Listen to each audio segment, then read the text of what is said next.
So, thank you, Sam, first off, for the story. That's the great thing about being able to edit all that. Thank you. Yeah, okay. So, here's Jerry's question. Right off the bat. 2 years ago, you played Nashville with your friend Bobby, and she wants to know your craziest story from that week. He probably already knows it. Well, she wants to know what it is on video. I can't tell it. Well, you better make up one. Okay. We were walking down the strip, Bobby and I, and a group of girls started chasing us, and we ran. That was pretty crazy. That would never happened to us before. And that's the craziest story I can think of. Nah. Yeah, I can't tell the other one. No, there's nothing disgusting or anything. It was like that. Stuff like that. Okay. And then the remaining part of that question is she wants to know, so how was Nashville for you 2 days ago when 2 years has passed? Amazing. I just cannot believe that after 2 years and after like having no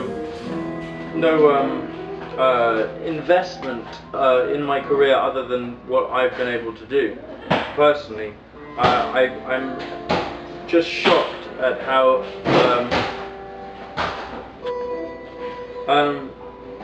ask the question again. What was the question?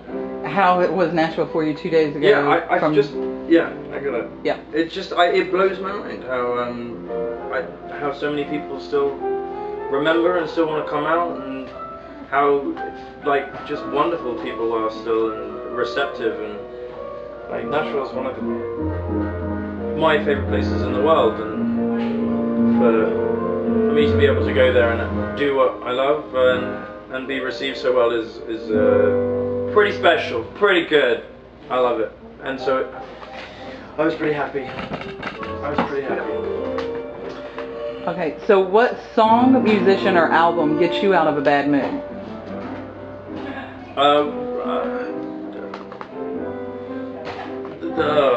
Let me just check. Hang on.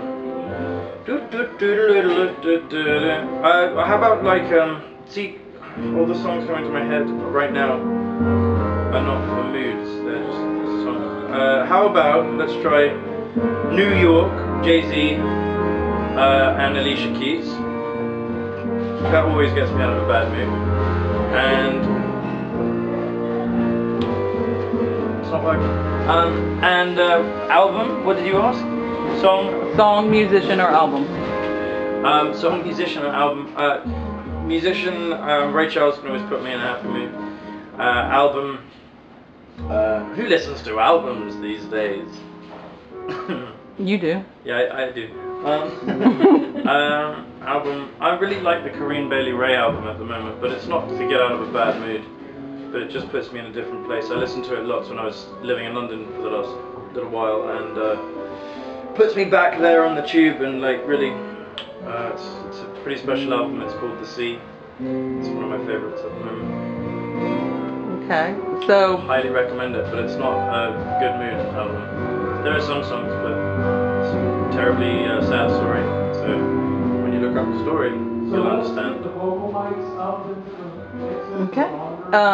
So you said that you never expect anything from an audience, but what do you hope that someone coming to a show for the first time takes away from the experience of seeing you? I would love for someone to come away going, wow, that was not what I expected, or wow, that was fun, or you know, that guy is great, that guy, I'm shaking. Freaking amazing. Yeah, no, I just, you know, if they're affected in any way, then I've done my job, I think. Yeah, I think it's doing pretty good. I think the last couple shows on this tour has been, I'm feeling pretty good. It's given me a lot of confidence in what we're doing. I think a lot of people are leaving pretty happy with their concert ticket purchase. I think they are too. Okay, so your musical sound is changing and evolving. Does it mirror what's happening in your life? No. No, not at all. but I kind of, it is my life right now, so I suppose. But the sound is changing. But the sound was never one thing anyway. So it's just I just am exploring a certain avenue for now, and then I'll explore another one. Okay, well, speaking of that avenue, apparently you went to Zuni Yes. one time, Yeah, I've only really been once. and then you named the EP Zuni, Yes. and the reason behind that? It was just a very special place for me and the people I went with. I don't even know, like, it just, we weren't there for very long. It just, it was just kind of magical. It was like a peak in a trip that I took, and it was just like complete open space, and you really could breathe. And I think in retrospect, looking back over the trip, it just meant something for me, and so I named it Zuni, and I'm pretty happy with the name. It's also a really cool word. So did you know that you were like there? Like, did you have a moment you said, if the next EP I make or the next CD I make, I'm gonna call it Zuni? No, I was a few discussions with, and I talked to lots of people. I talked to my mum, and you know, it just kind of felt natural. It was kind of a great story, and it seemed to fit. That's it, really. Did you write anything while you were in Zuni? No, I didn't. No, I went to a fairground. Next question. Yeah. So do you have any pre-show rituals or traditions between you and the guys? No, absolutely not. Every show is different. Usually just trying to get to the stage on time is the ritual. I think that's the only. We usually do it pretty good. Yeah, no, not really. I mean, lately, because the Canucks are the Vancouver Canucks are in the Stanley Cup final, we kind of watch a game before the show, which, because they're winning, it's getting us pretty pumped. But yeah, no, there's no real ritual. I mean, I suppose we kind of just rest and relax, eat. We definitely eat. We eat. That's, yeah. And then we huddle sometimes, and sometimes we forget. And then sometimes we go on stage and I say, play a good show, boys, and play a good show. And then that's about it. So which song do you find the easiest to perform? That depends every night. It's different every night. Okay, Atlanta last night. Atlanta last night, my favourite song to do was Come Back Around, which is the new one that, it's kind of cheeky. And I was feeling pretty cheeky last night. Really? We didn't notice. Well, I got the girls on the reunion tour. Who? Yeah. And so yeah, but that's a good one. The song's pretty fun. So you get the dance as well. You're very good at it, by the way. Well, I can't. There's never really enough room for me to. There's never really enough room for me to fully express myself. Also, I don't know how to dance to my own music, so I'm figuring that out. Okay. Okay, hardest song for you to perform? Right now, Little Sister is. I was going to play it last night, but I just don't know where it fits in the set, because most of it's pretty upbeat at the moment, and there's no. I mean, we're fine to take it down, but in situations like last night in Atlanta, the audience weren't calling for it to be taken down. It was like there was too much energy in the room. Okay, so how do you separate Sam the artist from Sam the man? I don't, and that's why you completely. That's why that's what I'm all about. There is no separation. There's no difference. I'm an emotional roller coaster. And so, with that being said, my shows are very, talk up. Talk up. I can sit closer to. Go ahead. Your shows are what? Well, they're just more. There's just dynamic. There's more dynamics. So it's like the real you, no matter what. No matter what. On when stage, I off speak stage. to anyone after stage, after the show, it's the real me.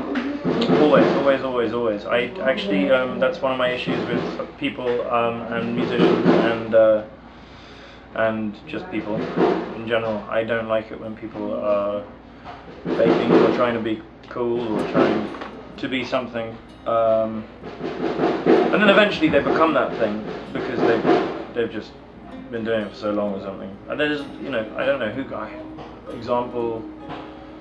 I don't really have an example.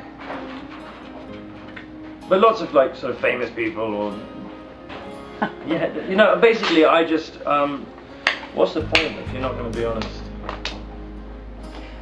So, have you ever doubted the decision to make music your career? Yes. You still doubt it? Yes. Why? I don't doubt how much I love it. I don't doubt my talent. I don't doubt my passion. I doubt the feasibility of creating a life in the Western world from it, because it's expensive, and touring is extremely expensive, and I have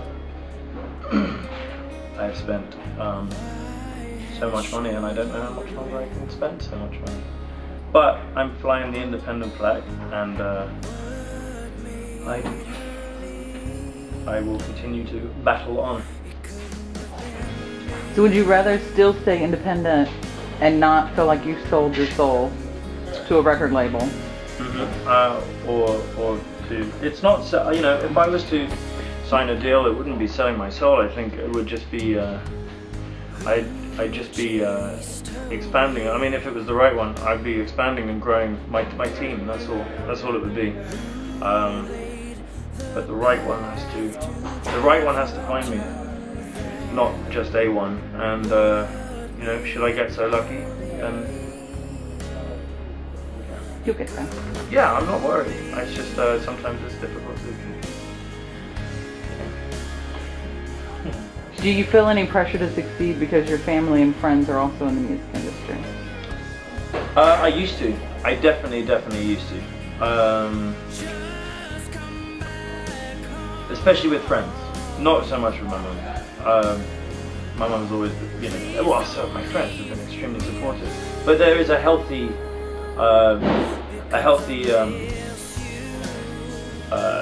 competitiveness, and it's actually died down a lot. It used to be a lot more, and I want everyone to achieve. I want everyone to do greater than I do, and we all want that for us, for each other as well. But sometimes there are just those moments where it's like, oh, I'm so happy for you. And this isn't entirely, I'm making light of it. I mean, it's not a big, I'm always extremely happy. I'm just making fun of the situation. But sometimes it's healthy. Well, knowing you, I know you would be extremely supportive. Of course, knowing them too, everyone knows. But no, the question was pressure. Yes, I definitely feel pressure, because I want all of us to be the best at what we're doing. And so, yeah, the competitiveness is to make you strive harder, or make myself, and strive, just for better. Okay, so I've known you for 2 years. I know. Do you realize how much you have grown, not only as a person, but as a musician? Yes. In 2 years, you do? Yes, I do. Do you want to elaborate? Yeah, sure. I'm really at the beginning. I've not been playing for very long. I've not been singing for very long. I'm pretty inexperienced. And then I got lucky with a break, and suddenly people were listening. And I feel like I've risen, and then I'm deserving of those years. But it took me some time to get there, and I'm there, and I will continue to grow. I didn't want you to get louder, I just wanted you to say grow. Okay. Well, it's my answer. Okay. Louder.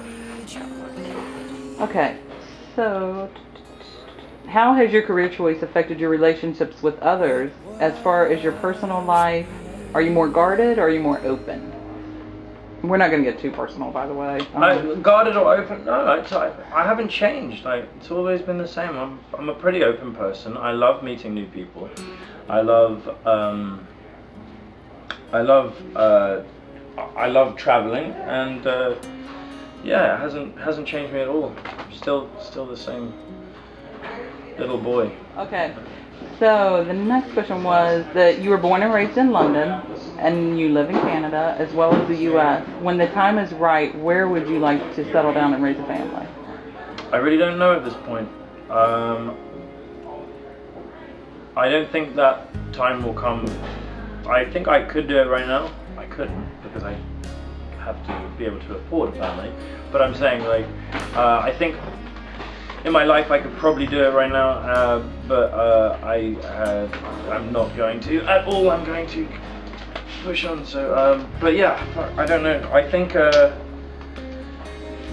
I could only move back to London and raise a family if I was wealthy. I think, and it's very expensive, and I want to live a good life, and I want my children to have really good lives as well. Unless my wife was rich, then London, or I'd love to spend some time in New York too. I haven't really lived in New York, and I'd like to do that. I don't know. But San Diego would be a wonderful place to raise a family. I don't know. I don't know if I want my kids to have American accents either. I'm not sure. I kind of want my little Sam and Samantha's to kind of have a little. Well, actually, Jamaica. I choose Jamaica. No, actually, I choose Barbados. What was the first song that the band wrote together? Come Back Around. Really? Yeah. That's our first and only song we've actually all written. Wow. Yeah. Sounds like okay. And where was your first official gig played? In my life? Yeah. It would have been one of my mum's shows in London. The Goose. The Goose. It was a pub. I don't know if it still exists, but it was a pub in Wandsworth, London, and Tom and Marcus were there, and it was like at the very beginning. Is this the 2 chords? Huh? Is this your 2 chords? Yeah, 2 chord song. Yeah. No, it was D and E. Yeah, no, it's because I put the capo on. It's actually like A flat and yeah. And what was the song? It's called What Made Her Leave. And you've never performed it? I used to play it a little bit. Yeah, we did. We used to play that? Yeah, in the first few gigs we played it. Really? Oh no. You know where we Open did mic? It? Open mic. Open mic. Yeah, I used to play it then. Yeah. No plans of ever playing it? No. What was the first song that you remember loving? Huh? Anyone out there wants to sing it? I'll sell it. What's the first song that you remember loving as a child? Oh, probably Ram Goat Liver by Pluto Shervington.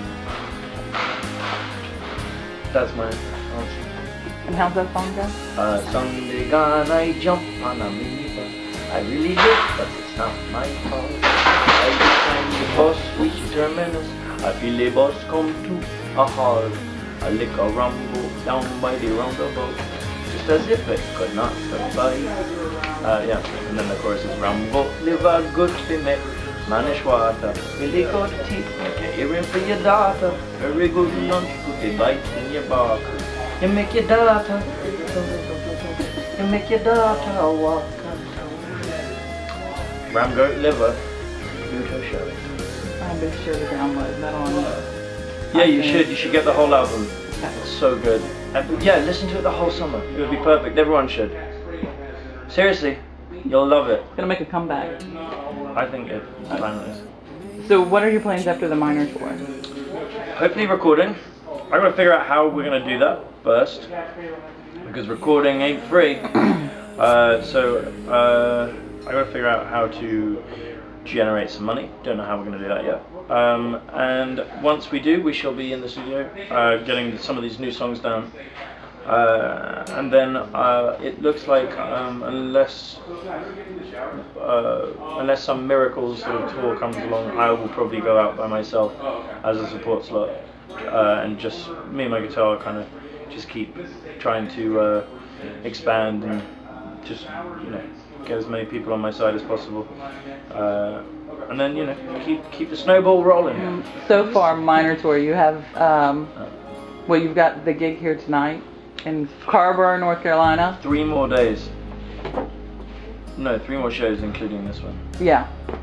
Yeah, it's and then Arlington, Virginia, and then Philly, and then Philadelphia. It's really hard to get over that we've played so many shows and it's just gone so quick. Bizarre. Really have. Well, Bizarre. not for the people waiting for you to come, but for you, I'm sure it has. Yeah, it's bizarre. So, We're just peaking. okay. So far, Minor Tour, best story from the road. Best story.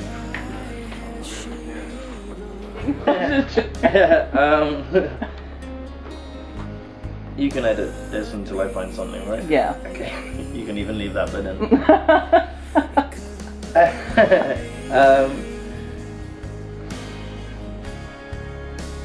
Okay. You got it. San Francisco. 2 of my best friends in the world live there. They're married, and anyway, yeah. They came down to the show. We had a great show. We had a few drinks. People were very supportive and very lovely there. We were on the RV afterwards, which was parked outside the venue, having a couple of whiskeys, just having a good old time, playing some music.